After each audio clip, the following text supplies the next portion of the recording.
नमस्कार।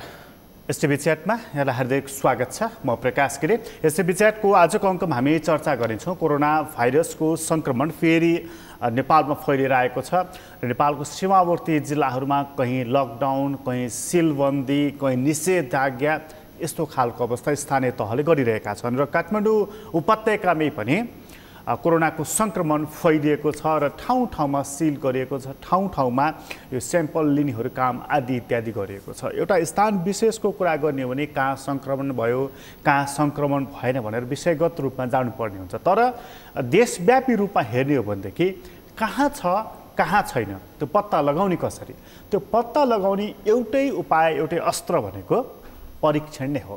हामी कहाँ परीक्षणको स्तर किन समुदाय लेभलसम्म पुग्न सकिरहेको छैन र अस्ति लकडाउनको अन्त्य भयो भनेर सरकारले जुन घोषणा गर्यो त्योभन्दा अगाडि हामी लगभग नियन्त्रणको दिशामा रहेका थियौँ। जब लकडाउन खुल्ला भयो त्यसपछि सार्वजनिक सवारी साधनहरू र अफिसहरू, सारा चिजहरू, पसल, उद्योग, कल कारखाना, सडक सम्पूर्ण जाम हुने गरी जुन हामी निस्कियौँ त्यसपछि सङ्क्रमण अहिले वात्तै बढेको छ।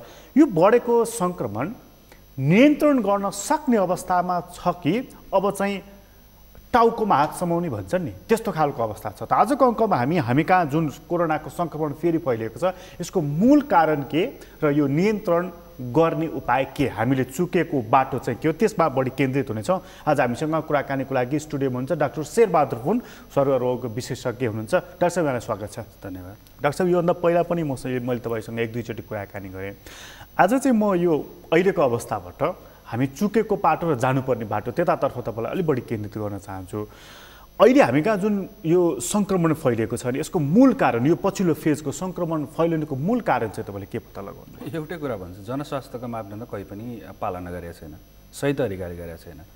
यो लकडाउन खुलेसँगै चाहिँ मानिसहरूमा एक प्रकारको स्वतन्त्रता सोचेको या के हो थाहा छैन। तपाईँ हामी एकचोटि बाहिर निक्लेर हेरौँ त्यहाँ धेरै मान्छेहरू जम्मा भइरहेको देखिन्छ। मास्क पनि अब सही तरिकाले लगाएको देखिँदैन। साबुन पानीले हात धुने त अब खैर त्यो घर गएर गर्नु भन्छ, त्यो कतिले गर्छ गर्दैन त्यो पनि थाहा छैन। त्यसले गर्दाखेरि चाहिँ एउटै उत्तर त्यही हो। मैले सायद केही दिन अगाडिदेखि भन्दै आएको छु, हो अब सम्बन्धित निकायबाट कतिपय कमी कमजोरी होला, त्यहाँ नपुगेको चिज पनि होला, त्यो त 1, 2, 3 सधैँ भनिरहेको अवस्था छ। तर अर्को पाटो हेरौँ, जुन पाटोमा चाहिँ अर्को पक्षले के हाने भन्ने कुरा आउँछ, त्यो जुन पक्ष छ त्यो पक्ष एकदम महत्त्वपूर्ण छ जस्तो लाग्छ। जस्तो उदाहरणको लागि मैले एकदम मिठो मिठो खाना पकाएर तपाईँको राखेर तपाईँले खाइदिएन भने मेरो केही लाग्दैन। म सबै कुरा जति मेहनत गरेर बनाए पनि मेहनत नगर्नु तपाईँले भन्न सक्नुहुन्छ, यहाँ नुन पुगेन, त्यो तेल पुगेन भन्न सक्नुहुन्छ, ठिक छ, त्यो सुधार गर्दै जाने क्रम हो। तर यदि के गरी चाहिँ लास्टमा अन्तिममा गएर चाहिँ तपाईँले खाइदिएन भने त्यसको महत्त्व रहँदैन। भनेको मतलब चाहिँ अब अहिले जुन जति कुराहरू छ यसो सरसर्ती हेर्दाखेरि हामी 3-4 महिना बिताइसकेको अवस्था छ। त्यो अवस्थालाई हेर्दाखेरि हामी धेरै चुकिरहेका छौँ र मलाई जहाँसम्म लाग्छ लकडाउन गर्ने कि नगर्ने ठुलो बहस चल्दै गर्दाखेरि चाहिँ हामी लकडाउनमा पहिला 3 महिनामा कहाँ चुक्यौँ भन्ने कुरा हामीलाई थाहा छैन। अहिले पनि धेरैलाई समीक्षा छैन। किन चुक्यो? किन भन्दाखेरि अर्को काम त्यही प्रकृतिको काम गर्नु छ भने यदि तपाईँ हामीलाई लाग्दो त्यसमा केही कमी कमजोर छ भने त्यो निकाल्नुपर्छ र निकालेपछि अब आगामी दिनमा त्यो नचुकोस् भन्ने हो। त्यो खालको चाहिँ मलाई जहाँसम्म लाग्छ त्यो राम्रोसँग समीक्षा भएको छैन। यदि समीक्षा हुन्थ्यो भने त्यो समीक्षालाई चाहिँ हामीले कन्टेक्स्टमा ढाल्ने भन्छ नि, मसँग त छ 1, 2, 3, तर त्यसलाई त कमसेकम देखाउनु पऱ्यो नि त यो भनेर। अनि यहाँ सबैको एउटा जिम्मेवारी हुन्छ, जसमध्येमा नागरिकको छुट्टी जिम्मेवारी हुन्छ नि राज्यको छुट्टी जिम्मेवारी हुन्छ। यसमा क्याटेगोरिकली कुरा गरौँ डाक्टर साहब, जस्तो चाहिँ लकडाउनको समीक्षा भएन एउटा के त्यति बेला चाहिँ अब हामी साँच्चीकै नियन्त्रणको दिशामा पुग्यौँ भन्ने हाम्रो राज्यलाई त्यो लागेकै थियो? होइन, अब यस्तो छ, संसारमा कहीँ पनि वर्षसम्म लकडाउन भन्ने हुँदैन, एउटा बिन्दुमा गएर अड्किन्छ, अथवा खोल्नै पर्छ, किनभने सधैँ त लकडाउनमा बस्न सक्दैन त्यो सम्भव। र एउटा कुरा के हो भन्दा लकडाउन अन्तिम अस्त्र पनि होइन, यो एउटा टुल हो। टुल भनेको जसरी हामीले व्यक्तिगत दूरी कायम गरेर भन्छ त्यस्तै टुल हो। तर यस्तो छ कि यो चाहिँ अब अलिकति समग्रमा सबैलाई स्टप गर्ने हुन्छ, एकअर्कासँग भेट गर्न नदिने अनि घुलमुल हुन नदिने। तपाईँ हामीले हेर्ने हो भने लकडाउन भनेको उद्देश्य नै त्यही हुन्छ। 3 महिनासम्म त एकअर्कालाई घुलमुल नदिने भन्ने उद्देश्य त गऱ्यौँ, तर तपाईँ हामीले हेर्नुहोस् त्यो बेलामा पनि ग्राफ केही हदसम्म माथि नै चढिरहेको अवस्था थियो। र यो गर्दै गर्दाखेरि अब 3 महिना भएपछि धेरै मान्छेलाई अब त्यो सधैँभरि गर्नु त गाह्रो छ। त्यो कारणले होला सायद अब विभिन्न कारण आर्थिक पक्ष पनि जोड्या होला। त्यो कारणले गर्दाखेरि चाहिँ यो हुँदै गर्दाखेरि पनि हाम्रो अगाडि चाहिँ यो बढ्यो होइन। तर बढ्दै गर्दाखेरि चाहिँ यहाँनिर चाहिँ विभिन्न कारण छ। जस्तो उदाहरणको लागि भारतसँग एउटा सिमाना छ, त्यो जरुरी छ। एक्चुअली चाहिँ नसोच्नु होला कि हामी यहाँ कोरोना चाहिँ जिरोमा पार्न सक्छौँ भनेर नसोचिनुहुन्छ अहिलेको लागि। किनभने नेपालमा तपाईँ हामीले जति मेहनत गरे पनि जिरो चाहिँ पुग्दैन। नियन्त्रण गर्न सक्ने विभिन्न उपायहरू छँदैछ, जसमा दुवै पक्ष जिरो चाहिँ हामीले गर्न नसक्ने कारण चाहिँ हामीसँग जुन भारतको जुन एउटा खुला सीमा 1800 किलोमिटरभन्दा बढीको जुन खुला सिमाना छ, सायद त्यहाँ त सबै ठाउँमा त अब राखेर त साध्यै छैन। प्रहरीहरू भनेपछि कहीँ न कहीँ लुकी छिपी आएकै हो। पहिला त हामीले त त्यो अनुभव त छ नि, कोही अब हाम फालेर यो नदीमा हाम फालेर आए पनि थिए होइन। त्यो अवस्थाहरू अहिले पनि कायमै हुन्छ र हामीले बिर्सिनै नहुने भनेको भारततिरको जुन एउटा सङ्क्रमणको जुन ग्राफ छ, त्यो ग्राफ रोकिसकेको अवस्था छैन। त्यसले गर्दाखेरि चाहिँ अब त्यसो भए के त भन्दाखेरि चाहिँ मैले भन्दै गरेको पक्कै पनि अब मानिसको आवाजातमा पहिले नै अन्तर जिल्लाहरूमै कन्ट्रोल गर्न सके त धेरै राम्रो हो। जस्तो इन्डियाकै भारतबाट आउँछ, तर त्यो भारतबाट उफ्रेर त अरू सिधै सिटीमा त आउने होइन, सहरमा चाहिँ त्यो त त्यो एउटा दूरी छ, त्यो एउटा ठाउँ त छ। त्यो ठाउँमा एकदम कडै गरेर छैन भन्ने निश्चित भएपछि आउने अर्को कुरा हो। तर यदि के त्यो त्यहाँनिर चुक्यो भने पनि अर्को समस्या आउँछ। जस्तो अहिले काठमाडौँको जुन समस्या छ, मैले काठमाडौँ मात्र भनेको सायद विराटनगर बिरगञ्ज सबै कुराहरू गर्दैछु। ठुलो सहर, किनभने मानिसहरू चाहिँ रोजीरोटीको लागि त आउँछ नि, जहाँ सहर छ त्यहीँ आउने हो। अब 3-4 महिना अरू त अरू भारतमा पनि बेरोजगार थुप्रै छ। भारतबाट आएका नेपालीहरू त पक्कै अहिले त तुरुन्तै फर्केर जाने अवस्था त छैन। कहाँ जान्छ त? खानु पर्यो, बस्नु पर्यो, परिवार पाल्नु पर्यो। खोज्दै जाँदाखेरि चाहिँ एउटा सहरहरूमा जाने क्रम जारी छ, जसमध्येमा काठमाडौँ एउटा सहर हो। मलाई जहाँसम्म चाहिँ नेपालको सबैभन्दा बढी जनघनत्व भएको यही हो र अलिक अव्यवस्थित पनि छ। अब यहाँ कोहीलाई सङ्क्रमण लाग्यो भने कहाँ खोज्न जाने भनेकै गाह्रो छ। र सँगसँगै चाहिँ एउटा स्टिग्मा पनि छ। कसैले कोरोना लाग्यो भने उसको चाहिँ ल अब समाजले चाहिँ तिरस्कृत रूपमा हेर्छ भन्ने एउटा अहिले पनि त्यो भावना छ। त्यो बर्दियामा केसै भयो नि तपाईँको चाहिँ, जो मानिस कोरोनाबाट निको भएर गयो त्यसपछि उसलाई उसको सोसाइटीले एक्सेप्ट गरेन, उसले सुसाइड गर्यो, हालसालैको घटना छ। हो, त्यो चाहिँ अहिले पनि योभन्दा अगाडिको उदाहरण मसँग प्रशस्तै छ, जहाँ चाहिँ ऊ उपचार गरिसकेपछि पनि उस पसलमा जाँदाखेरि उसले चलाएको पैसा नलिन खोज्ने होइन, अनि नजिक आएपछि टाढा जाने, हुँदा उसले डेरा नै छोडेर जानुपर्ने, यस्तो चाहिँ थुप्रो उदाहरणहरू मैले देखाएको थिएँ। मर्नु नै परेको छ यो तपाईँले जुन उदाहरण दिनुभयो त्यस्तो खालको सायद अझ लुकेका कति केसहरू होला। त्यो कारणले गर्दाखेरि भनेको तपाईँले बडा इन्ट्रेस्टिङ कुरा गर्नुभयो कि हामीले यो जिरोमा पुर्याउँछौँ भनेर चाहिँ नसोचे हुन्छ आजको मितिमा। अहिले नै हामीले म अब यो एकदम त्यो जिरोमा जान्छ भन्ने त होइन। त्यसै कारणले हरेक पाइले पछि हामीले सतर्कता अपनाउनु पर्छ। फेरि देश मुक्त भयो भने ढुक्क बस्ने नि होइन, किनभने संसारको एउटा त्यसपछि अस्ति जुन सरकारले जुन लकडाउन अन्त्य भयो भनेर खोल्यो, सवारी साधनहरू खोल्यो, भिडभाड हुने अफिसहरू पनि खोल्यो, त्यो गल्ती थियो? एउटा गल्ती थियो जस्तो मलाई लाग्दैन, तर त्यसको अलिकति तयारी पुगेन जस्तो लाग्छ मैले सोच्दाखेरि चाहिँ।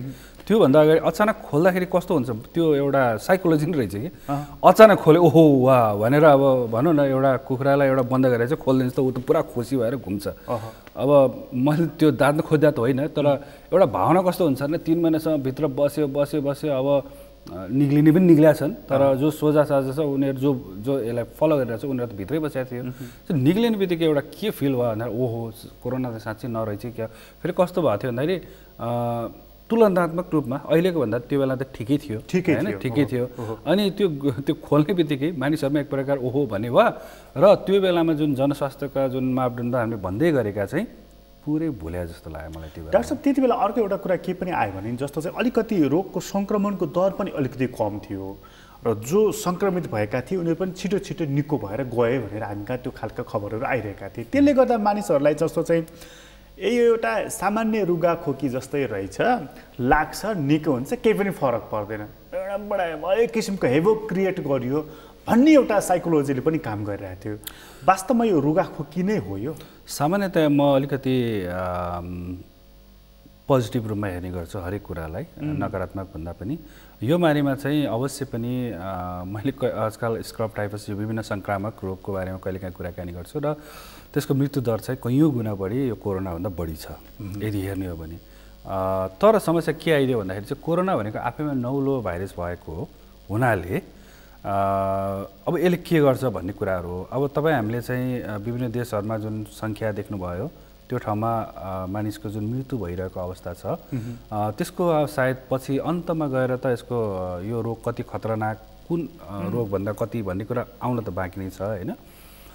तर पनि यो जुन एउटा मानिसहरूले सोच्न थाल्यो यो त के होइन भन्ने कुरा अहिले तत्काल चाहिँ यसलाई त्यसरी यो किनभने अनगोइङ रोग हो भन्नु त हुँदैन। तर पनि यदि तपाईँले अहिले तत्कालको जुन स्थितिलाई यदि के गरी हेर्ने हो भने पक्कै पनि एउटा स्क्रब टाइफस जाने 30% हाराहारी मृत्यु हुन्छ भन्ने छ यदि उपचार पाएन भने। नेपालमा सायद 10-15% को हाराहारीमा होला। त्यो मैले के भन्न खोजेँ भन्दाखेरि चाहिँ अहिले तपाईँले हेर्नुभयो भने सङ्क्रमित सङ्ख्या धेरै छ र त्यसको अनुपातमा हेर्नुभयो भने त्यही तपाईँ हामीले हेर्छौँ 0.3-0.4% नेपालमा अहिले जुन अहिले आइरहेको देखिन्छ त्यो हेर्नुहोस् र अनि त्यो स्क्रब टाइफस जुन हेर्दाखेरि तपाईँ हामीले अहिले व्यवस्था अलिक त्यति ध्यान नदिएको जस्तो रोग होइन त्यो हेर्नुहोस्। अथवा वर्षेनी टिबीको कारणले वर्षेनी मान्छेहरूले ज्यान गुमाइरहेको हेर्नुहोस्।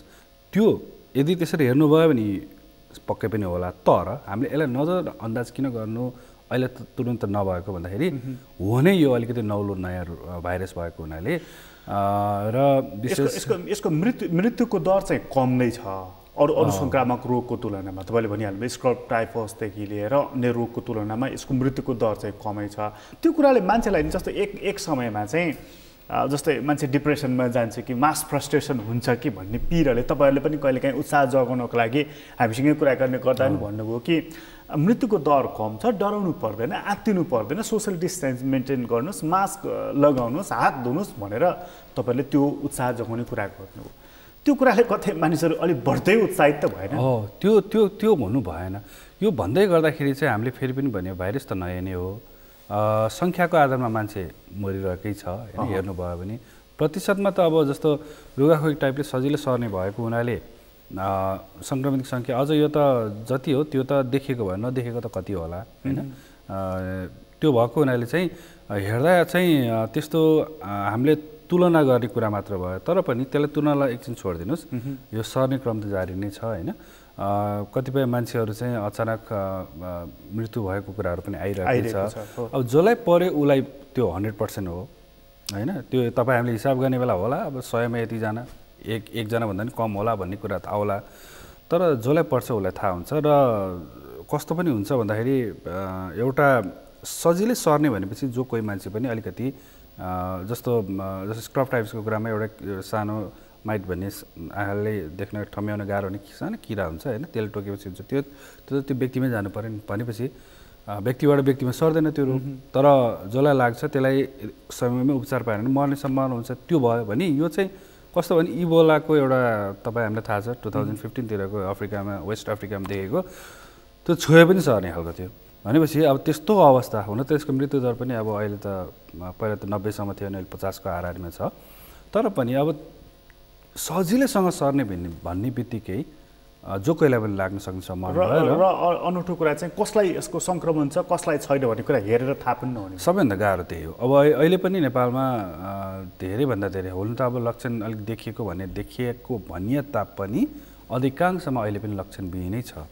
त्यसले गर्दाखेरि कहाँबाट सर्दैछ अगाडि पछाडि दायाँ बायाँ जहाँ पनि हुनसक्छ। अनि एक प्रकारको कति बेला सर्छ त भन्ने कुरा पनि थाहा छैन। अब त्यो आफ्नै परिवारको फ्यामिली पनि हुनसक्छ होइन। अहिलेको हिसाबले डाक्टर साहब अहिलेको हिसाबले चाहिँ हामीले जस्तो यसलाई नियन्त्रण गर्नको लागि अहिले तपाईँले भन्नुभयो एउटा सोसल डिस्टेन्सको कुरा हो, मास्क लगाउनु पर्यो, त्यो चाहिँ नछोड्नुहोस् भनेर तपाईँले जुन सुरुमै भन्नुभयो त्यति गऱ्यो भने पनि यो रोग सर्दैन?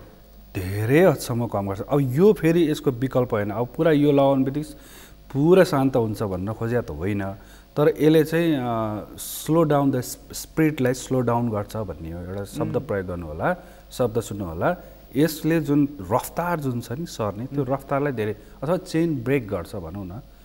अनि कस्तो हुँदो रहेछ भन्दाखेरि थोरै व्यक्ति भयो भने हामीसँग भएको एभाइलेबल अस्पतालहरू हामीसँग भएको उपलब्ध अस्पताल सिटहरूले पनि अनि स्वास्थ्यकर्मीहरू पनि अलिकति पुग्ने भयो होइन। तर केही गरी चाहिँ द्रुत गतिमा अचानक आयो भने चाहिँ मैले भनिहालेँ अब best of the best doctor भए पनि हामीसँग अहिले भएको जति पनि स्रोत साधन छ त्यसले पनि नभ्याउँदो रहेछ। त्यो बेलामा चाहिँ आपत्ति पर्ने भन्ने कुरा हो। त्यसो हो भने डाक्टर साहब त्यसो हो भने त्योभन्दा पहिला नै हामीले चाहिँ अब जस्तो अहिले त के भन्छ भने कम्युनिटी लेभलमा स्प्रेड भयो भनिएको छ। त्यसो हो भनेदेखि त कुन कम्युनिटीमा भएको हो त्यहाँ त हामीले परीक्षण गर्नुपर्ने। अहिले त परीक्षण पनि कस्तो छ भन्दाखेरि एउटा निश्चित समुदायमा निश्चित ठाउँमा गरिएको छ। यसलाई ठुलो स्केलमा परीक्षण गर्नको लागि केले रोकिराखेको छ अथवा त्यो जरुरी छैन? यो जरुरी छैन त म भन्दिनँ। किन भन्दाखेरि कुनै पनि कुरामा एक्सनमा जानुभन्दा अगाडि त्यो ठाउँको स्थिति बुझ्न जरुरी छ। म अचानक सिधै ए भन्ने ठाउँमा होला भनेर म एकदम ठुलो सङ्ख्यामा स्वास्थ्यकर्मी र त्यो स्रोत साधन लिएर म जाँदिनँ। पहिला त्यहाँ के छ त अवस्था त बुझ्नु पर्यो। त्यो अवस्था बुझ्नको लागि चाहिँ परीक्षण गर्नुपर्ने हुन्छ। के को आधार भन्दाखेरि त्यो चाहिँ कति जोखिमपूर्ण अवस्था ठाउँ हो र त्यो एरियामा मान्छेहरू बस्छ भने पहिचान गर्नुपर्ने हुन्छ। अनि त्यसैको आधारमा चाहिँ अनि यो टेस्टहरू गरेर अनि अगाडि बढ्नुपर्ने। अहिले जस्तो वीरगन्जमा, सप्तरीमा, विराटनगरमा, नेपालगञ्जमा, कैलालीमा जुन स्तरमा यो सङ्क्रमण बढिरहेको छ नि डाक्टर, काठमाडौँमै पनि एक हदसम्म, त यी ठाउँहरूमा चाहिँ म्यासिभ लेभलमा परीक्षण गर्नुपर्ने आवश्यकता देखिएको? जुन हटस्पट भनिएको छ त्यो ठाउँमा चाहिँ गरेको राम्रो हुन्छ, ताकि त्यहाँ सङ्ख्या कति के छ भन्ने थाहा हुन्छ र त्यही अनुसार चाहिँ रणनीतिहरू चाहिँ बदलिन सक्छ। तर त्यो मात्र नभइकन त्यहाँबाट मान्छेको चलायमानी कहाँ छ त्यो पनि हेर्न जरुरी छ। भनेको कहाँ त्यहाँबाट कता गएका छन् त्यो कुरा पनि जरुरी छ।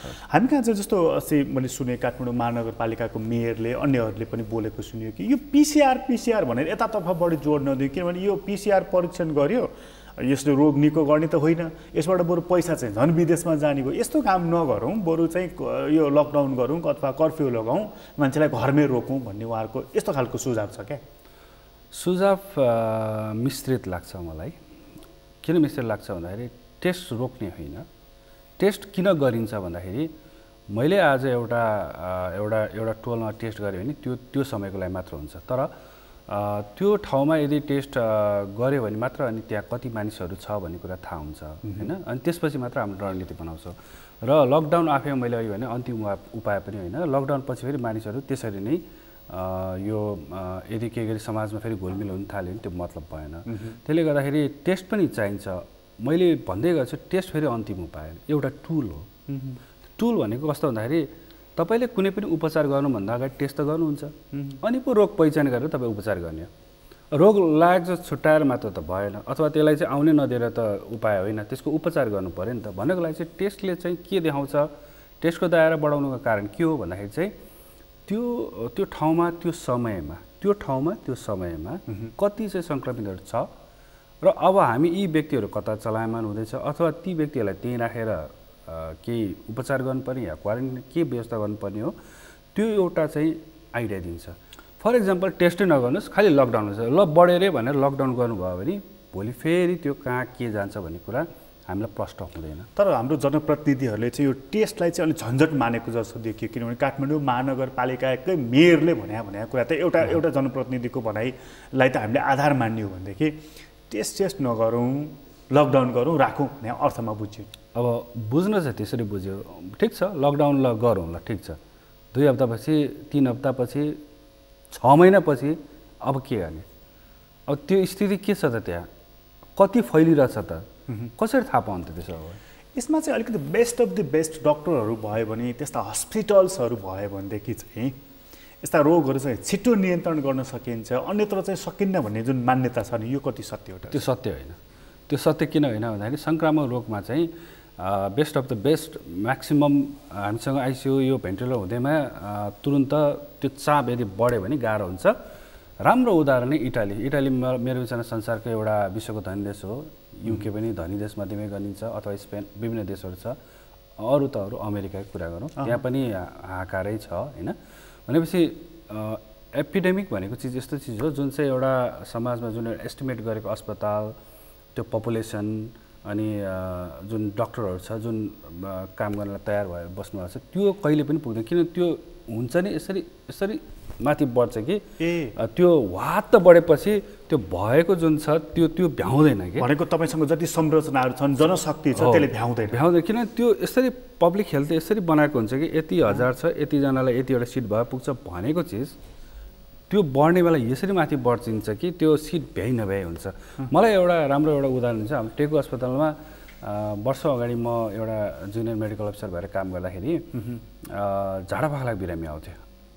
त्यो सिट नपाएर बाटैभरि त्यो स्लाइन पाइललाई हामीले ठोकेर हिँड्ने बाटो पनि हुँदैन, हामी यसो बसेर चल्थ्यौँ, हिँड्थ्यौँ, बिस्तारै बिस्तारै हिँड्थ्यौँ। त्यो जुन बेलामा बर्सातको समय हुन्थ्यो, त अरू बेला त खाली नै हुन्थ्यो।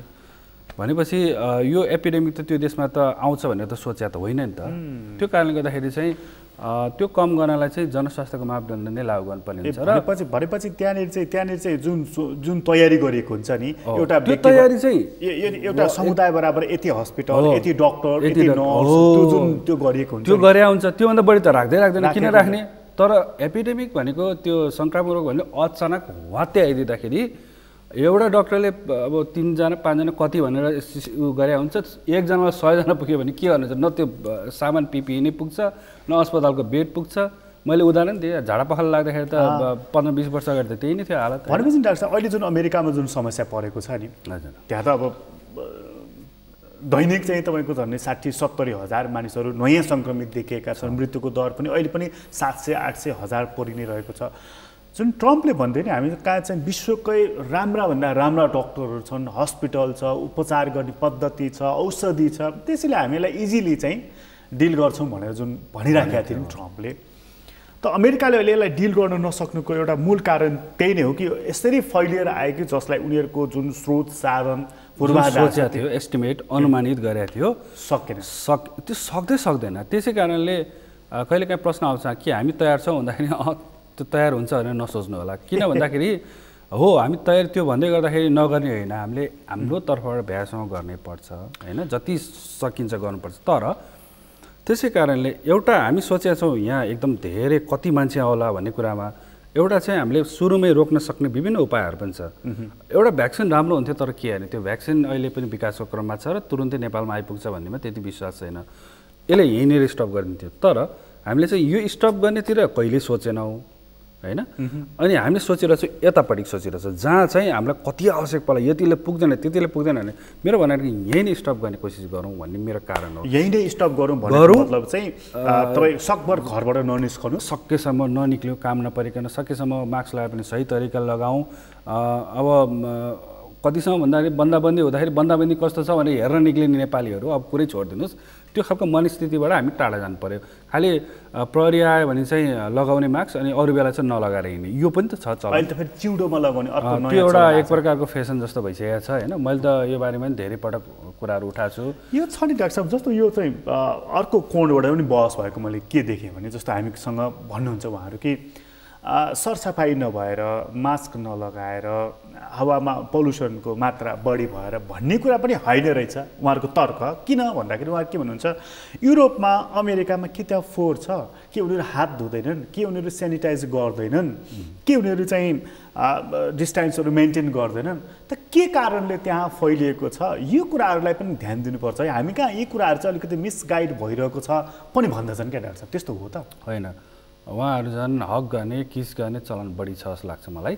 मैले सायद एउटा आर्टिकलमा लेखेको थिएँ जुन अलिकति क्रिटिसाइज पनि भएको थियो। हामीहरूकोमा चाहिँ विभिन्न जानी नजानी अलिकति पानी बढी प्रयोग गर्छौँ भन्ने कुराहरू गरेको थिएँ। त्यहाँ पानी प्रयोग अरू त अरू, पानी भन्दा पनि अझै जुसहरू खाने चलन बढी छ। पानीको प्रयोग सायद त्यस्तो विधि चाहिँ गर्छ जस्तो मलाई लाग्दैन होइन। तर पनि यो भन्दै गर्दाखेरि चाहिँ यो एउटा कहिलेकाहीँ रीतिरिवाजसँग पनि जोडेर हेर्ने गरिन्छ। जस्तो मलाई लाग्छ केही समुदायमा जुठो खाने चलन पनि छ। जुठो खाने चलन त छ, जति सरसफाइ जति हेर्दाखेरि एकदम टिपटप भए तापनि जुठो खाने चलनहरू छ, हक गर्ने होइन, यो चलनहरू जसले गर्दाखेरि चाहिँ मानिसलाई समीपमा ल्याइदिन्छ। अनि अब बोलेर ठुल्ठुलो स्वरले त रोग सर्न सक्छ भनेर भनिरहेको अवस्थामा जब कोही आएर चाहिँ अङ्गल मार्ने, हक गर्ने होइन, अब किस गर्ने चलन छ भने अब तपाईँ हामी हेर्नुहोस् त्यो सुट बुट र त्यो लगाएर मात्र त नहुने रहेछ। त्यो हेर्दा त सरसफाइ त छ, तर सर्ने जुन तरिका छ त्यो तरिका त उनीहरूसँग मिल्दोजुल्दो बढी हुन्छ। हाम्रोमा पनि आजकल अलिकति यो खालको चलन त बढ्दै आइरहेको अवस्था त छ। तर त्यो भन्दै गर्दाखेरि त्यही पनि हाम्रो श्वास प्रश्वासबाट सर्ने भएको हुनाले चाहिँ अहिले जुन एउटा मापदण्ड छ WHO ले भनेको त्यसलाई चाहिँ अझ पनि म त्यो अलिकति खराब स्थितिलाई सोच्नुभन्दा पनि अगाडि नागरिकहरूलाई मैले त के भन्ने गरेको छु, नागरिकले पहिचान अहिले गर्ने भनेको यही समय हो क्या। म नै बाहिर सकेसम्म किन निक्लिने, जानु पऱ्यो भने मास्क होइन सही तरिका लगाएर कुराकानी गर्ने। हो त्यो किन हामीले त्यो मन जित्न किन नसके किनभने फेरि उनीहरूलाई थाहा नभएको नै होइन फेरि मास्क लगाउनुपर्छ भन्ने थाहा छ दूरी कायम गर्ने पनि थाहा छ तर गरिरहेको हो मेरो प्रश्न यही किन गरिरहेको छैन कि बडा इन्ट्रेस्टिङ छ है एकदमै इन्ट्रेस्टिङ छ सबै थाहा छ हो अमेरिकामा मैले देख्दाखेरि चाहिँ उनीहरूले फ्रिडम यताउता के भन्छन् उनीहरूले त्यो कारणले गर्दा समस्या त्यहाँ त्यस्तरी छ त्यो देश यस्तो देश हो जहाँ चाहिँ हजारौँ टेस्टिङ गर्छ टेस्टिङ गरेछ तपाईँको सङ्क्रामक यति 50 भारतमा पनि गरिरह होला त्यही कारण दिनमै 50-60 हजार सङ्क्रामक हो त्यो भनेको ती सबै बिरामी त होइन तर सङ्क्रमण त त्यसरी आइरहेछ गरि त रहेछ नि तर गर्दैमा मर्न रोकिने हो त प्रश्न मेरो यही छ कि मैले अघि मिश्रित हाम्रो मेयर साहबले भने मिश्रित एन्सर भनेको त्यो गर्दैमा रोकिने होइन त्यसले एउटा प्लान कतिजना छ त कहाँ छ त अब हामी कतिजना जनशक्ति चाहियो अनि कसरी जाने भन्ने एउटा प्लान एकदम राम्रो बनाउन सक्छ र त्यही ठ्याक्क अड्काउन अथवा के गर्न सकिन्छ गर्न सकियो टेस्ट पनि गरिएन भने त यति कुरा पनि थाहा हुँदैन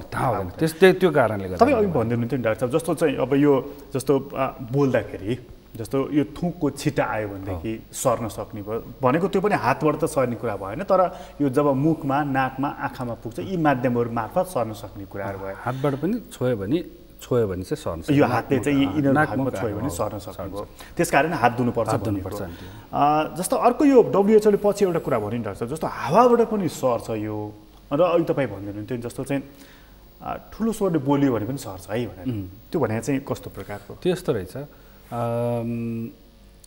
यो सानो छिटाहरू चाहिँ हावामा उडिराख्न सक्छ केही समयसम्म होइन त्यो कारणले गर्दाखेरि चाहिँ यो एरोजोल भन्छ हामीले हावाबाट सर्ने भनेको एउटा चीनमा एउटा राम्रो अनुसन्धान लेख मैले धेरै अगाडि पढाएको थिएँ तर यसरी दबाब आएर यही डब्ल्युएचओ पछि गएर एक्सेप्ट गर्छ मलाई थाहा थिएन त्यहाँ चाहिँ के भनेको थियो भने एउटा रेस्टुरेन्टमा बसेको 2 मिटर टाढा बसेको मान्छेलाई पनि सर्यो किनभने त्यहाँ एसी मात्र थियो र उसले ठुल्ठुलो स्वरले बोल्दाखेरि चाहिँ त्यो हावामा रहेर ती व्यक्तिहरू पनि सङ्क्रमित भयो भन्ने कुराहरू आएको थियो त्यसले चाहिँ हावाबाट पनि सर्न सक्छ भन्ने कुरा चाहिँ देखाएको त्यसलाई डब्ल्युएचओले पछि एक्सेप्ट गर्यो डब्ल्युएचओले त्यसलाई नकारेन तर हामी यसरी बस्नुपर्छ भनेर उसले आफ्नो वेबसाइटमा चाहिँ राखेको छ यो यसमा नि डाक्टर अर्को एउटा जस्तो चीनमै गरेको अध्ययनको हालसालै एउटा आएको छ जस्तो रिपोर्ट कि जस्तो तपाईँलाई कोभिड-19 भयो तपाईँ निको पनि हुनुभयो तर निको भएपछि पनि जस्तो वुहानमा गरेको रिसर्चले चाहिँ 95% मानिसहरूको चाहिँ फोक्सोमा चाहिँ त्यसले ठुलो असर गरेको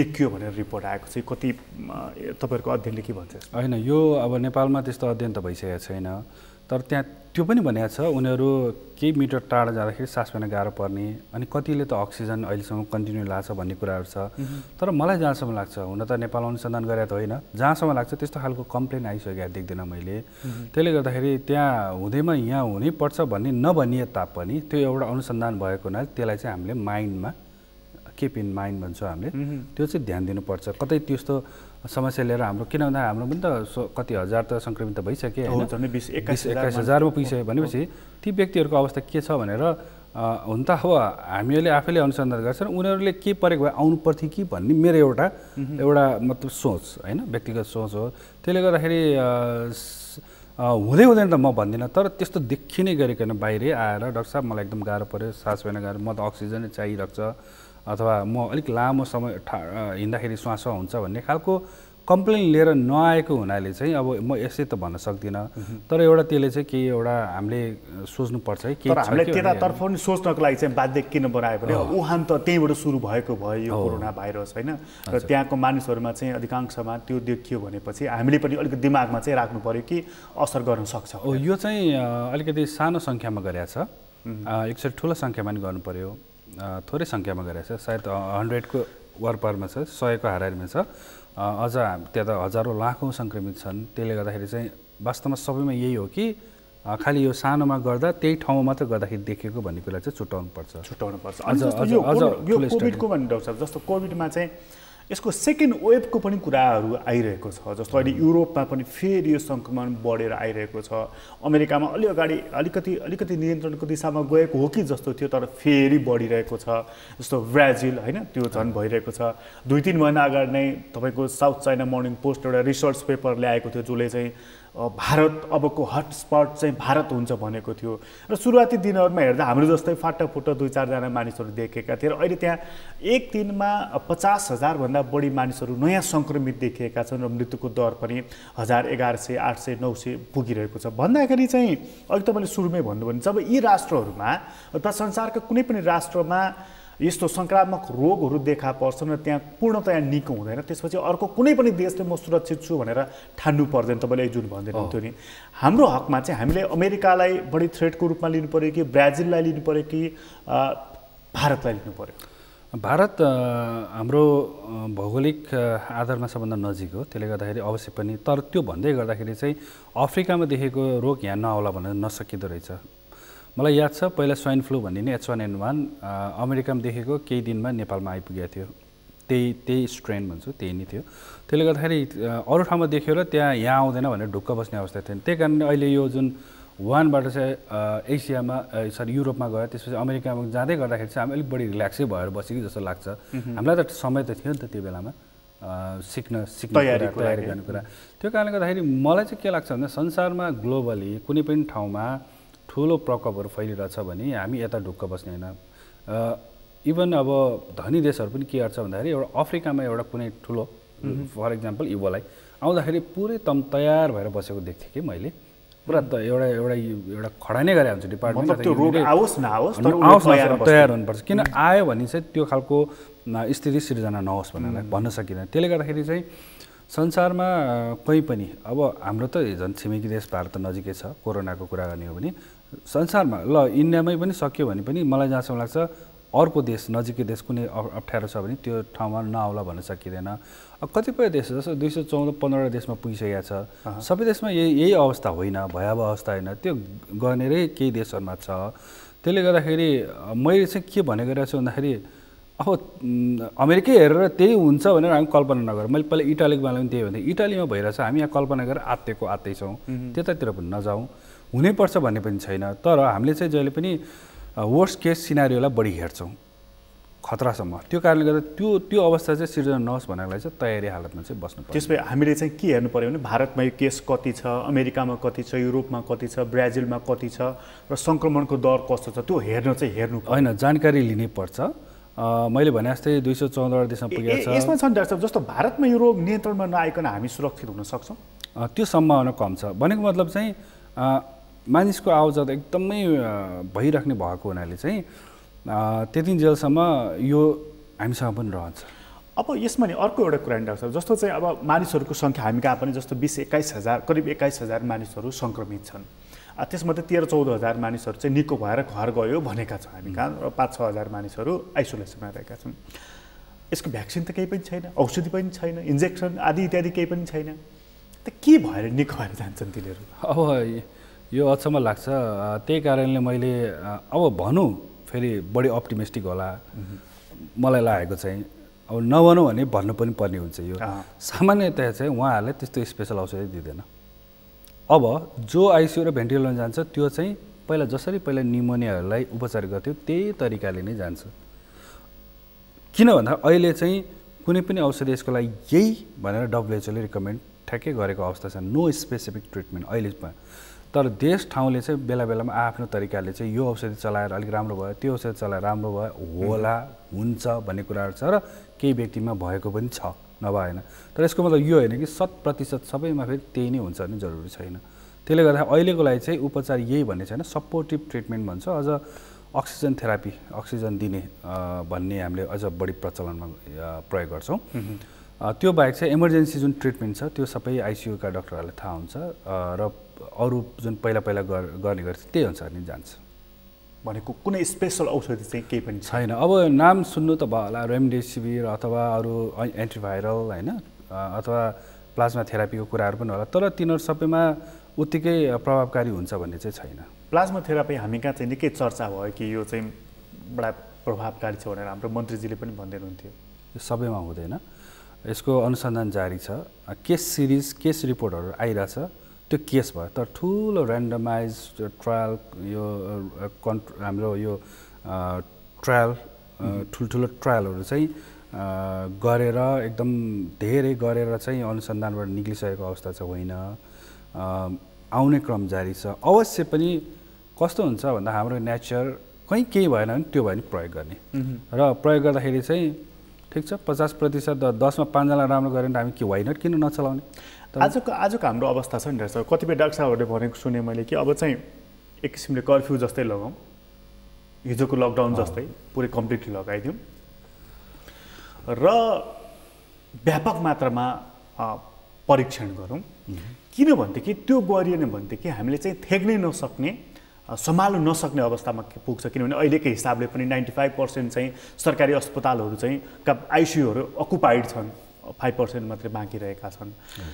चिकित्साकर्मीहरू सङ्क्रमित छन्, स्वास्थ्य कर्मीहरू अब सुरक्षाकर्मीहरू भनेको जो फ्रन्टलाइनमा छन् उनीहरू नै सङ्क्रमित देखिन थालेका छन्। त्यसैले यसलाई अहिले नै नियन्त्रण नगर्ने हो भने भोलि अनियन्त्रित अवस्था आउँछ र जुन भयावह अवस्था आउँछ भनेर अवस्था हाम्रो त्यस्तो हो अहिलेको।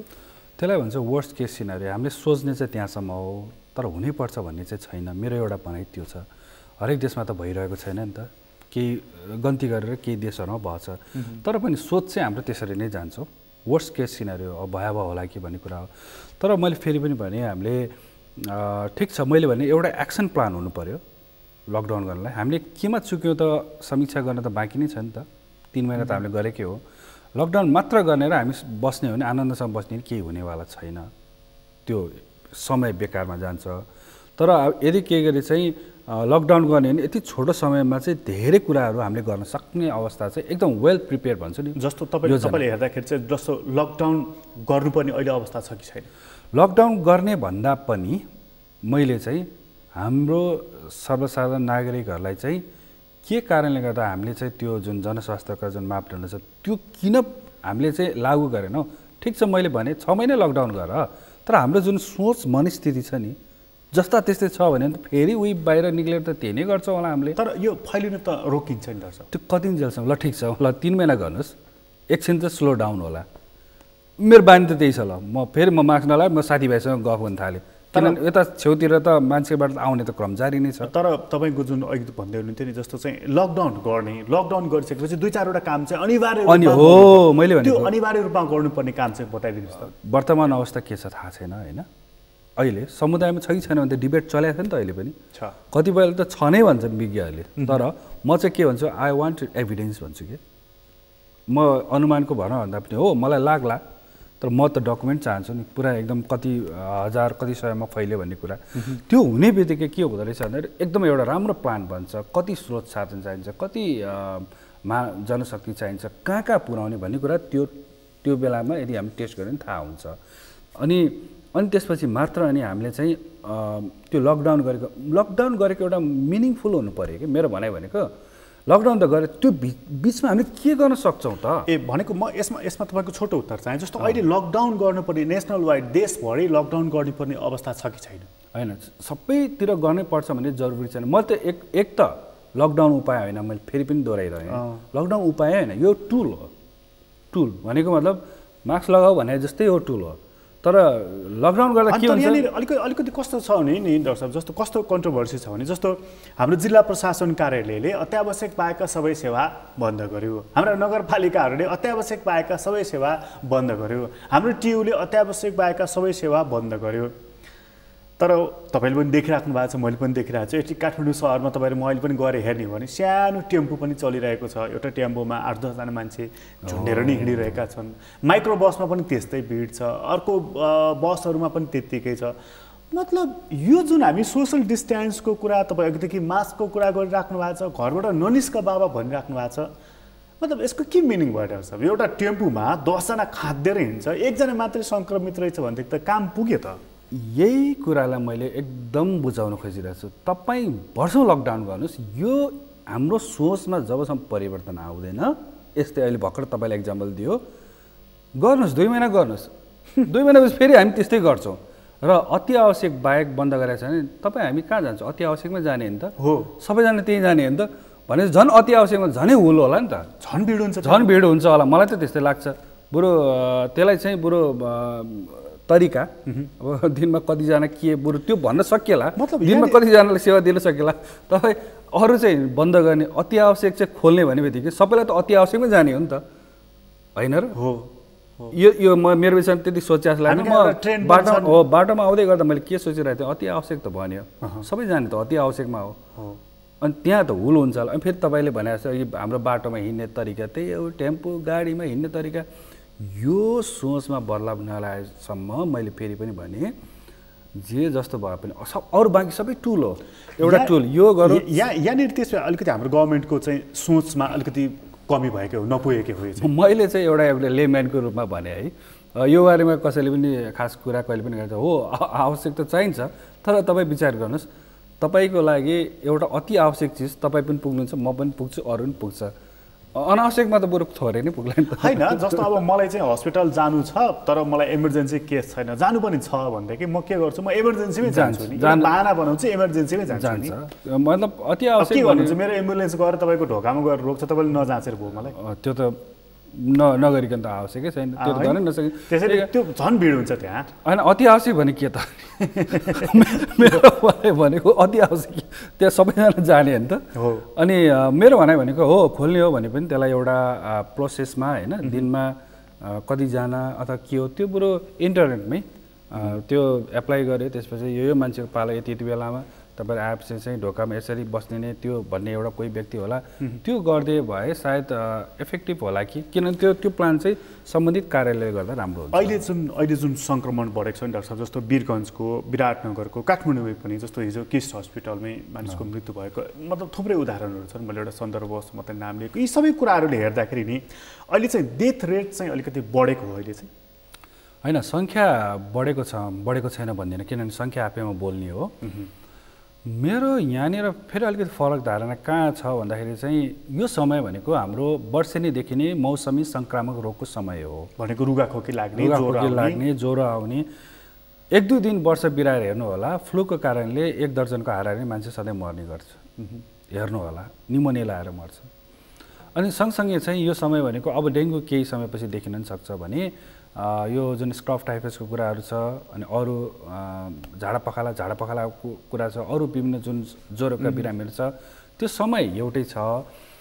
अब हो मेरो भनाइ के छ भन्दाखेरि यो कोरोनामा चाहिँ लक्षण भएको नेपालमा नआउने भनेको होइन, देखिएको पनि होला, तर कमसेकम जुन सङ्क्रमण छ त्यो सङ्क्रमण जुन पहिचान गर्न सक्छौँ, त्यसपछि उपचार गरेर ठिक पार्न सक्छौँ, त्यसले गर्दा नमरोस्। किन भन्दा कोरोना लाग्यो भने धेरै मान्छेले हात बाँधेरै बस्ला, दबाई त रियल दबाई छैन, अथवा कोरोना सङ्क्रमित देखे पनि अरू को इन्फेक्सन भन्छ त्यो रहेछ भन्यो भने खालि कोरोनाको लागि अब रेमडेसिभिर फर इक्जाम्पल यदि कुनै समयमा आउला त्यो मात्र दिने, तर अर्को उसको रियल दबाई चाहिँ उसले नपाएर ढिलो भएर जटिलतातिर जाने नहोस् भन्ने एउटा कुरा। अहिले किनभने टेस्ट भएको छैन सामान्यतया धेरैमा, ज्वरो आउने बित्तिकै कोरोना होला, पखाला लाग्ने बित्तिकै कोरोना होला, जे गरे पनि कोरोना होला। र योभन्दा अगाडि पनि त नाचगान गरेर जान्थ्यो त कोरोनाको सङ्क्रमित होइन, तपाईँ हामीले योगा गर्थ्यो, अब ऊ ब्याट खेल्ने चलन थियो, त्यो अचानक ट्विस्ट किन आयो भन्ने कुरा चाहिँ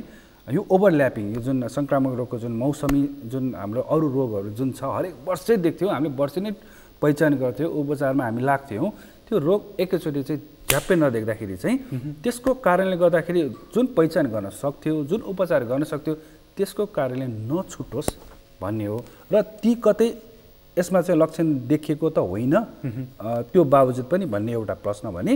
अर्को चाहिँ तपाईँले याद गर्नु होला, धेरै मान्छे खोक्ने, यो ज्वरो आउने होइन, त्यस्तो भएर पनि कोरोना टेस्ट गर्दा नेगेटिभ आएर छ, त्यो हो भन्यो भने त्यो हो के त? मेरो प्रश्न त्यो। हामी अर्को एङ्गलबाट मैले कुरा गरिरहेको छु, ठिक छ खोकी लाग्यो, त्यो लाग्यो, पोजिटिभ देख्यो, यो कोरोना हो भनेर लग्ला, तर खोकी लागेको घङघङदेखि खोकी लागेको छ, कसैले निमोनिया भएछ, कोरोना टेस्ट गर्दा नेगेटिभ आएको छ, त हो के त? त्यो रोग चाहिँ के हो त? के हो त? मेरो भनाइ भनेको त्यो। अनि त्यो रोगको लागि हामीले उपचार गर्ने कि नगर्ने, त्यो छोड्यो भने चाहिँ ल कहिलेकाहीँ फल्स पोजिटिभ आउला कोरोनामा, तर रोग अर्कै छ, त्यसलाई फल्स पोजिटिभ आयो भने के गर्ने त?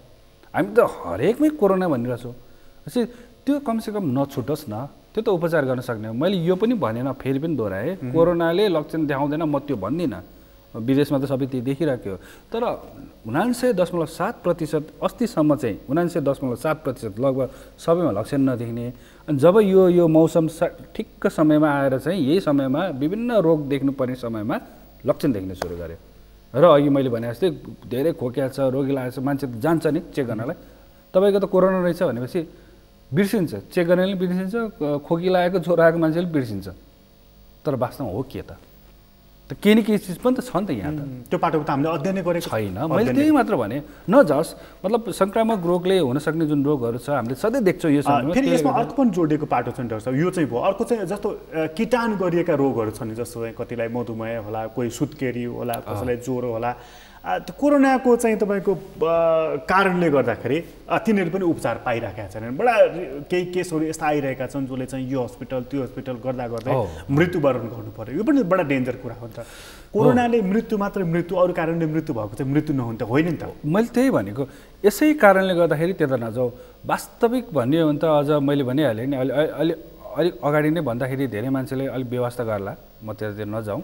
तर त्यसले गर्दाखेरि कोरोना भन्दै गर्दा त्यसले जुन आतङ्क, डर, त्रास जुन निकालिरहेछ नि, त्यसले गर्दाखेरि चाहिँ सर्वसाधारण देखेर इभन कहिलेकाहीँ यसमै लागेका मानिसहरूलाई पनि एक प्रकारको अलिकति अप्ठ्यारो हुने सम्भावना बढी छ। र त्यसले गर्दाखेरि चाहिँ जुन देखिरहेको जुन अरू समस्याहरू छ, त्यो समस्याबाट हामी हुन त यो बारेमा विभिन्न विश्वका ठुल्ठुला वैज्ञानिकले पहिल्यै भनिसकेका थिए, अब चाहिँ अहिले देखिरहेको रोगबाट मर्छ है, कोरोना भन्दा पनि त्यसले पनि मर्दै जानेछ भनेको धेरै अगाडि रिसर्च आर्टिकलहरू निकालेको देखेको थिएँ। मैले पनि यहाँ त्यो हेर्दै गर्दाखेरि सुत्केरीदेखि लिएर अरूहरू सबैलाई अब अलिकति मान्छेहरूले हाम्रो समाजमा त्यही छ नि, हेर्ने तरिका त्यो कारणले गर्दाखेरि चाहिँ अलिक मृत्यु हुने सम्भावना यो देखिन्छ।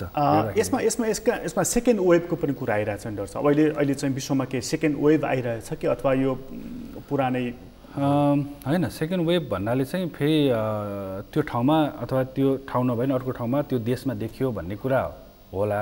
मलाई जहाँसम्म लाग्छ त्यही व्यक्ति नै बिरामी भएर फेरि आएको चाहिँ सम्भावना धेरै कम होला। यद्यपि म अहिले तुरुन्त भन्न सक्दिनँ, किन भन्दाखेरि यो अनुसन्धानकै क्रममा छ। तर कसैलाई सेकेन्ड वेभ भनिरहेको हुनसक्छ भन्दाखेरि चाहिँ त्यो ठाउँमा गयो र अलिकति नियन्त्रण भएर भइसक्यो। जस्तो युरोपमा एउटा कन्ट्री जुनमा चाहिँ तपाईँको कम्प्लिट निको भयो, डिक्लेयर पनि गरेको। अहिले फेरि चाहिँ तपाईँको चाहिँ कोरियामा अहिले फेरि देखिन थालेको छ, फिलिपिन्समा फेरि देखेर लकडाउन गरेका छन्। त्यो चाहिँ कस्तो भन्दाखेरि एउटा कब आयो र गएपछि चाहिँ फेरि देखेको नै त्यसले सेकेन्ड वेभ भन्या हो। हाम्रोमा चाहिँ यो सेकेन्ड वेभ हो कि होइन? यो होइन, अहिले त यो त कन्टिन्यू छ। मलाई जहाँसम्म लाग्छ सेकेन्ड वेभ त्यो चाहिँ अब मैले अघि भने जस्तै लगभग नियन्त्रण डिक्लेयर भइसकेको अवस्था फेरि देखियो भने कति मानिसले चाहिँ यो अघिल्लो पटक देखिएको कोरोनाको भाइरस भन्दा यो अहिले पटक देखिएको चाहिँ अलिकति घातक देखियो भनेर खास गरी त्यो डेथ रेटलाई हेरेर चाहिँ भनिरहेका छन्, त्यस्तो हो त? त्यो धेरैले एजम्सन गर्ने मात्र हो। त्यसको लागि चाहिँ अब भाइरसको बारेमा अनुसन्धान नगरिकन थाहा हुँदैन। पक्कै पनि जुन बेला वुहानमा देखिएर हामीले त्यही बारेमा एउटा पर्चाहरू पनि निकाल्यौँ, अत्यधिक ज्वरो आउने, श्वास प्रश्वासमा समस्या आउने, रुगाखोकी देख्यो भने त्यो कोरोनाको लक्षण हुन्छ। यो त धेरै पटक हामीले भने हो। तर नेपालमा आइपुग्नु के भयो त 79.7% लक्षण नै देखेन। समथिङ इज देयर, होइन? किन भन्दाखेरि भाइरस हो, आरएनए भाइरस भन्छौँ, जुन चाहिँ एकदमै यो छिटो बदलाव लिन सक्ने खालको जेनेटिक्समै। त्यसले गर्दाखेरि नहोला भन्न नसकिएला। तर त्यो भन्दै गर्दाखेरि चाहिँ हामी एभिडेन्स नै खोज्छौँ, सम्भावनाको कुराहरू छ। जस्तो भारतमा चाहिँ योले अलिकति हाई प्रोफाइलको मानिसहरूलाई पनि प्रभाव पारेको थियो। जस्तो पूर्व राष्ट्रपति प्रणब मुखर्जी सङ्क्रमित भएको कुरा स्वयं आफूले लेख्नुभयो। गृहमन्त्री अमित शाहजीलाई पनि चाहिँ भएको कुरा पनि त्यहाँ आयो, होइन? हामी कहाँ पनि अब हाई प्रोफाइलका मानिसहरू जस्तो अब चाहिँ विभिन्न माध्यमबाट उहाँहरू पनि क्लोज कन्ट्याक्टमा रहेका कुराहरू आइरहेका छन्। भनेको चाहिँ अब चाहिँ यसले चाहिँ एउटा आकार भनौँ न, एउटा उच्च तहसम्म पनि अब कोही पनि सुरक्षित छैनौँ भन्ने कुरा चाहिँ यसले सङ्केत दिइरहेको छ। पहिलेदेखि थिएन सुरक्षित त, किन भन्दाखेरि यो सहजै रूपमा सर्ने हो। अब खालि एउटा म ठुलो पदमा छु र मलाई केही हुँदैन भने त्यो खालको चाहिँ लिनु हुँदैन भन्ने चाहिँ म अहिले पनि पहिला पनि भन्थेँ, अहिले पनि भन्छु। किन भन्दाखेरि थाहा हुँदैन कसलाई छ भन्ने कुरा। यसमा मैले एउटा नबुझेको कुरा सायद हाम्रो दर्शकहरूलाई पनि मनमा लाग्यो होला डाक्टर साहब। जस्तो हाई प्रोफाइल मानिसहरू बालोटारकै कुरा गरौँ न, जस्तो जुत्तामा चाहिँ त्यो निलो प्लास्टिकले चाहिँ कभर गरेको देखिन्छ, मुखमा चाहिँ मास्क लगाएको देखिन्न, बडा जुत्ताबाटै सर्ने हो कोरोना भाइरस? होइन, नसर्ने त म भन्दिनँ। त्यो खालको अनुसन्धान पनि छ, होइन? जुत्ताले यताउता गराउँछ भन्ने कुरा, मतलब एक ठाउँबाट अर्को ठाउँमा त्यो पनि छ। तर सहज तरिकाले सर्ने भनेको त यही हो, ब्रेथिङ नै हो, होइन? खोकेरै हो, होइन? ड्रपलेटबाटै सर्ने हो। त्यसले गर्दाखेरि चाहिँ जुत्तामा लगाउने र मुखमा नलाउने चाहिँ मलाई जहाँसम्म त्यो तर्कसँग त म देख्दिनँ। तपाईँले अब हेर्दाखेरि चाहिँ गभर्मेन्टलाई के एडभाइस दिनुहुन्छ? उसले चाहिँ जस्तो 73% चाहिँ हामी कहाँ चाहिँ निको भएको रेट छ, त्यसैले हामी सक्सेस कन्ट्रीमा पर्छौँ, संसारमा अन्त त्यस्तो छैन, हामी कहाँ चाहिँ त्यस्तो छ भनेर उसले यसलाई अलिकति आफ्नो सक्सेस उसमा चाहिँ राखिरहेको छ। वास्तवमै हाम्रो गभर्मेन्टको इफेक्टिभ चाहिँ गाइडलाइन्सहरू, उसको चाहिँ इम्प्लिमेन्टेसनहरू आदि इत्यादिले गर्दाखेरि चाहिँ हामी एउटा बडा सहज अवस्थामा, निको हुने अवस्थामा नै गइरहेका छौँ, अथवा चाहिँ गभर्मेन्टले ठ्याक्क यो काम नगर्यो भने चाहिँ झन् भए हुन्छ। तपाईँको सुझाव के छ? होइन, यो जुन एउटा प्रतिशत कुरा अरे यो आफैमा नराम्रो होइन। हेर्नुहोस्, यसलाई अब क्रिटिसाइज गरिराख्नु पनि जरुरी छैन। जुन तथ्याङ्क देख्छ त्यसलाई राम्रोलाई राम्रै भन्नुपर्छ, नराम्रोलाई नराम्रै भन्नुपर्छ। म चाहिँ त्यसरी जान्छु होइन। अवश्य पनि त्यो राम्रो कुरा हो, किन भन्दाखेरि हेर्नुभयो भने यसले एउटा के चाहिँ भन्छ भन्दाखेरि सबै मान्छे मर्ने होइन, लाग्ने बित्तिकै मर्ने होइन। अहिले पनि त्यही छ, लागेको ल अब म त बर्बाद हुने भयो, मर्ने भयो। अरू त रुगाखोकी जस्तो लक्षण लियो भने त्यो मान्छे तनावमा उसको दिनभर जान्छ र कोरोना नेगेटिभ नआएसम्म चाहिँ ऊ एकदम आत्तिएको देखिन्छ। भनेपछि यो आफैमा तथ्याङ्क बोलेको जुन छ त्यो नराम्रो होइन, राम्रोलाई राम्रै भन्नुपर्छ। तर यो रोग अनगोइङ हो, गइरहेकै छ र आगामी दिनहरूमा जुन एउटा मानिसहरूको मृत्युदर यो लकडाउन खोलेसँगै अलिकति जुन देखिरहेको छ र हुन त म अलिकति यसमा हतार गरेन, किनभने विभिन्न सङ्क्रामक रोग पनि जोड्दै आएको छ, त्यो पनि हेरौँ न भन्ने एउटा मेरो रिक्वेस्ट मात्र हो होइन। नभए ठिकै छ, यसलाई त हामी त्यसै पनि फलो त गरिरहेका छौँ, त्यो नछुटोस् भन्ने हो होइन। तर यति गर्दै गर्दाखेरि चाहिँ हामीले हाम्रो जुन काम गर्ने तरिकाहरू त्यसमा चाहिँ कमी कमजोरीलाई सुधार गर्दै लाग्नुपर्छ। अझ पनि हामीलाई ठ्याक्कै समुदायमा कति छ, समुदाय स्तरमा व्यापक रूपमा लोकल कम्युनिटी ट्रान्समिसन छ, त्यो पालिका स्तरको छ भन्ने कुरा सम्बन्धित निकायले स्वीकार गरिसकेको अवस्था छ। एउटा क्लस्टर टाइपको छ, नभएको होइन। तर वाइड स्प्रेड भनेको एउटा व्यापक रूपमा एउटा जिल्ला अञ्चल स्तरमा एकदम खचाखच त्यो खालको छ कि छैन भन्नको लागि चाहिँ टेस्ट गइसकेको छैन। यद्यपि मैले चाहिँ एउटा इन्डिकेटर कहाँबाट हेर्ने गरेको छु, टेस्ट गरोस् या नगरोस्, वृद्धहरू केही गरी सङ्क्रमित हुँदै मर्न थाल्यो भने चाहिँ त्यो याद गर्नु होला त्यो समुदायतिर गइरहेछ भनेर, टेस्ट गरोस् या नगरोस्। म चाहिँ त्यसरी हेर्ने गर्छु। त्यसमा केही कुराहरू त त्यस्तो देखेको छन्। 60 वर्ष 62 वर्षको मानिसहरूमा अहिलेको मृत्यु जस्तो कास्कीको केरा अलिकति सङ्केत मैले त्यतैतिर गर्दै थिएँ। अहिलेको पछिल्लो समय मैले हेर्दै गर्दाखेरि चाहिँ 50-60 ओभरहरूको समस्याहरू अलिक देखिरहेको छु। त्यो भनेको चाहिँ भित्रभित्र गाजिरहेछ। यद्यपि टेस्ट सबभन्दा बेस्ट एउटा एभिडेन्स हो, छ र छैन भन्ने कुरा त्यो साइन्समा पनि चाहिन्छ।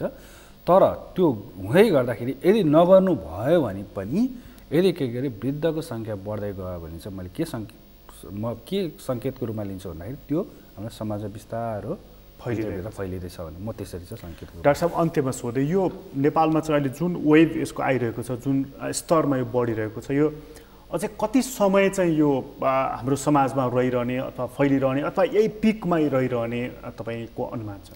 यस्तो छ, यो मैले कहिले पनि त्यसरी चाहिँ अनुमान गरेन। किन भन्दाखेरि यो अनप्रेडिक्टेबल भन्छ कि, यो एकदम प्रिडिक्ट गर्न त्यति सहज छैन। यो नयाँ भाइरस भएको हुनाले यो फ्लूको बारेमा भन्नुहोस्, म भनिदिन्छु, जनवरी फेब्रुअरी मार्च एकदम हाई हुन्छ र जुलाई अगस्तमा पनि हाई हुन्छ। अझ त्यो जनवरी भन्दा पनि जुलाई अगस्तमा। त्यही कारण मैले कहिलेकाहीँ फ्लूको पनि टेस्ट सँगसँगै लगाउँ न साइड बाई साइड भन्ने कारण त्यो हाई हुन्छ। किन भन्दा त्यो बारेमा यथेष्ट अनुसन्धान भइसकेको छ। यसको बारेमा इभन 1 इयर पनि क्रस गरेको छैन र कुन चाहिँ उसमा गएर यो मौसम कुन सिजनमा गएर यो एकदम अत्याधिक हुने भन्ने कुरा प्रष्टसँग केही पनि छैन, अनुमान हो। यो सबै जसले बोल्छ नि अहिले यति होला, यो यहाँसम्म जाला, यो श्रावणमा यति धेरै होला, पुसमा धेरै होला, यो जुन एउटा यो असाढमा एकदम हाई हुन्छ अरे भन्ने सबै अनुमान हो। हेर्नुहोस्, र एउटा प्रिडिक्सन गर्ने एउटा टुल हुन्छ, स्ट्याटिस्टिक टुलहरू विभिन्न युज गर्छ। तर मैले एउटा पढ्दै गर्दाखेरि चाहिँ वर्ल्डको top virologist, top expertise, top public health expertise, infectious disease एक्सपर्टिजहरूले गरेको त्यो जुन प्रिडिक्सन हुन्छ नि त्यो मजाले फेल खाएको देखाएको छु कि, मजाले फेल खाएको देखेको छु। अब एउटा मानौ 2+2+2+ 3वटा गुला 6 पुग्छ भने जस्तै यो होइन, म यो भन्न चाहन्छु। टुलले त्यसको काम गर्छ। जस्तो उदाहरणको लागि तपाईँ 1 घन्टा यहाँ हिँड्नेछ र 6 घन्टा कहाँ पुग्छ तपाईँले भन्न सक्नुहुन्छ। म थाके बिचमा बसेँ त अब के गर्ने, म पुग्छु त्यहाँ पुगिन्न भनेको तपाईँ हाम्रो आनी भने ठ्याक्कै चेन्ज गरिदिनुहोस्, अहिले नै चेन्ज गरिदिनुहोस्।